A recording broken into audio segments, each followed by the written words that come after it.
बुलंदशहर में दो दोस्त रोहन और अमन रहते थे, जिनकी दोस्ती बहुत गहरी थी। वो दोनों हर छोटी बड़ी बातें एक दूसरे को बताते थे।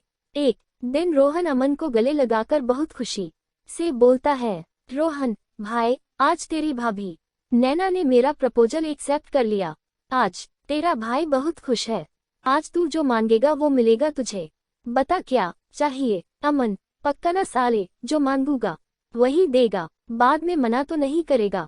रोहन, अरे हाँ, तेरे भाई ने बोला ना, आज तू जो बोलेगा वो मिलेगा। कल फिर नैना के घर जाकर शादी की बात भी तो करनी है, इसीलिए जो भी चाहिए अभी बोल दे। उद्धरण चिन्ह। अमन, चल फिर अपने अड्डे पर, तुझे तो पता ही है बिना गला गीला किए हमारी पार्टी कहाँ पूरी होती है। रोहन, हाँ ये तो सही कहा तूने, चल चलते हैं। रोहन और रमन एक बार क्लब में जाते हैं, जहाँ वह दोनों बहुत ज्यादा ड्रिंक कर लेते हैं। इतनी ड्रिंक करते हैं कि रोहन से तो चला भी नहीं जाता। दोनों अपनी ड्रिंक को खत्म करके घर के लिए निकलते हैं। जैसे ही वो दोनों चलने के लिए उठते हैं, रोहन गिर जाता है। फिर अमन उसे संभालता है। अमन भाई, घर ज्यादा देर हो गई तो आंटी ने घर में घुसने नहीं देना है भाई, बता रहा हूँ। रोहन, चल आज गाड़ी तेरा भाई चलाएगा, ठीक है। उद्धरण चिन्ह। अमन, साले तुझसे ठीक से चला नहीं जा रहा है, पहले गाड़ी तक तो पहुँच जा बे। नशे में धुत होकर रोहन किसी तरह टेढ़ी मेढ़ी बाइक चलाकर घर के पास पहुँच जाता है, पर तभी वो घर की सीढ़ियों पर जोर से गिर जाता है।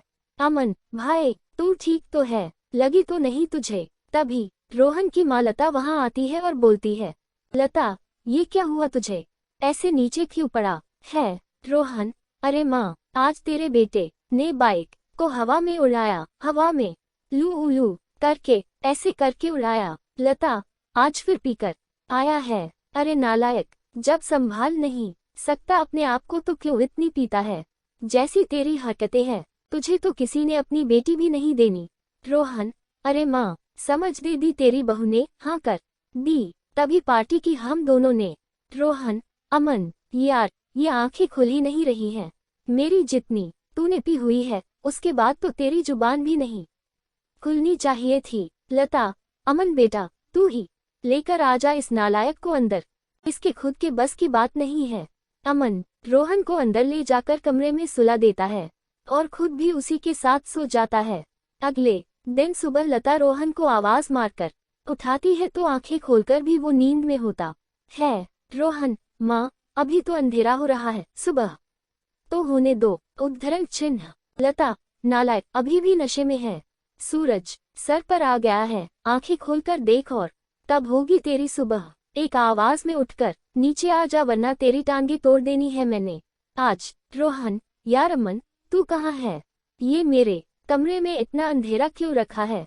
लाइट जला जरा। अमन, अबे पागल हो गया क्या, इतनी रोशनी हो रही है, मेरी आंखों में तो चुभ रही है और तुझे अंधेरा लग रहा है। रोहन, क्यों मजाक कर रहा है यार, सुबह सुबह अंधेरा ही तो है और तू है कहाँ, मुझे दिखाई नहीं दे रहा, अंधेरे में लाइट जलाना। अमन रोहन की बात सुनकर घबरा जाता है। वो उसको खिड़की के पास ले जाकर बोलता है, अमन, अब दिखी साले रोशनी। रोहन, लाइट जला तभी तो दिखेगी रोशनी। ये सब देखकर रमन समझ जाता है कि गिरने की वजह से रोहन की आंखें चली गई है।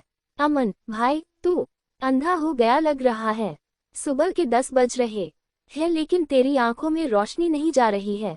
रोहन, यार ये क्या हो गया, ऐसा नहीं हो सकता, अभी तो नैना के घर बात करने जाना था, अगर उसको और उसके घर वालों को पता लगा कि मैं अंधा हो गया हूँ तो रिश्ता जोड़ने से पहले ही टूट जाएगा। दोनों इस बात से बहुत परेशान होते हैं। लता उन दोनों को नीचे से आवाज लगा रही होती है, जिसे सुनकर अमन रोहन को संभाल कर नीचे लेकर जाता है। रोहन प्यार का मारा अपनी माँ को सच बताने की जगह नैना के बारे में बताता है। जब लता अपने बेटे के प्यार के बारे में सुनती है तो खुशी से बौखला जाती है और बोलती है, लता सच्ची तुझे लड़की मिल गई, शुक्र है भगवान का तुझे किसी लड़की ने पसंद किया, वरना तेरे लक्षण देखकर तो लगता ही नहीं था कि कोई लड़की तुझसे शादी करेगी। अब मेरे घर भी बहू आएगी, मैं अभी तैयार होकर आती हूँ, फिर हम नैना के घर चलेंगे।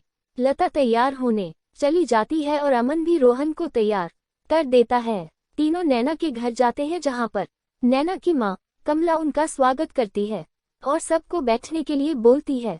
ना दिखने के कारण रोहन नैना की गोद में जाकर बैठ जाता है। ये देखकर कमला बोलती है, कमला बेटा वहाँ शादी के बाद बैठना, अभी फिलहाल सोफे पर बैठो।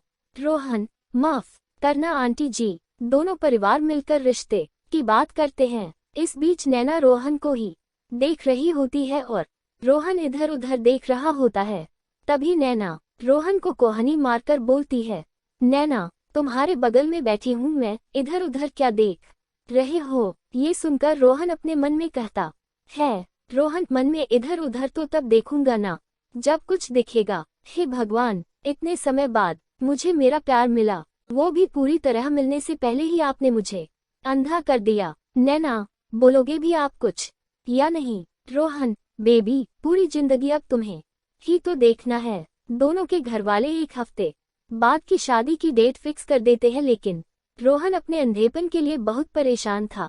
वो अमन के साथ जाकर अलग अलग डॉक्टरों से बात करता है, लेकिन कोई भी उसकी आंखों की रोशनी वापस नहीं ला पाता। धीरे धीरे शादी के दिन भी पास आने लगते हैं और शादी की तैयारियों में रोहन कोई मदद नहीं कर पाता, क्योंकि वो कुछ देख ही नहीं सकता था। वो अकेले कभी कहीं तो कभी कहीं टकरा कर गिर जाता था। ये सब देखकर लता रोहन से बोलती है, लता ये आंखें क्या किराए पर देकर आया है जो इनसे दिख नहीं रहा है तुझे। ऐसा बोलते ही रोहन रोते हुए अपनी माँ को सारा सच बता देता है। लता, नालायक, तुझे कितनी बार कहा है इतनी मत पिया कर, लेकिन नहीं तुझे कहाँ कुछ समझ में आता है। तुझे तो पीना जरूरी होता है। देख ले अब अपने पीने का नतीजा, जो उस दिन तूने इतनी नहीं पी होती तो आज अंधा नहीं होता। रोहन, माँ अब हो गई ना गलती, माफ कर दो। लता, माफ कर दूं? अरे नालायक, मेरे से तो झूठ बोला चल जाएगा, कम से कम जिसके साथ जिंदगी बितानी है उसे तो सच बता देता। ऐसे धोखा देने से रिश्ते नहीं जुड़ते। उद्धरण चिन्ह। अमन, हाँ भाई, आंटी सही कह रही हैं। नैना को सब कुछ सच सच बता दे। लता और अमन की बात मानकर अगले दिन वो उसके घर जाता है। वहाँ सभी मेहंदी की तैयारी में लगे होते हैं।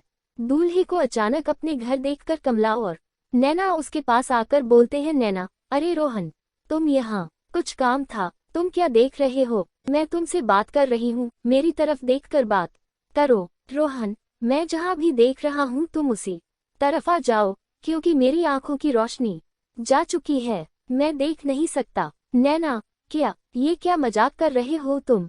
अमन सबको सारा सच बताता है, जिसके बाद रोहन बोलता है, रोहन, मैं अपने रिश्ते की शुरुआत झूठ की बुनियाद पर नहीं करना चाहता था।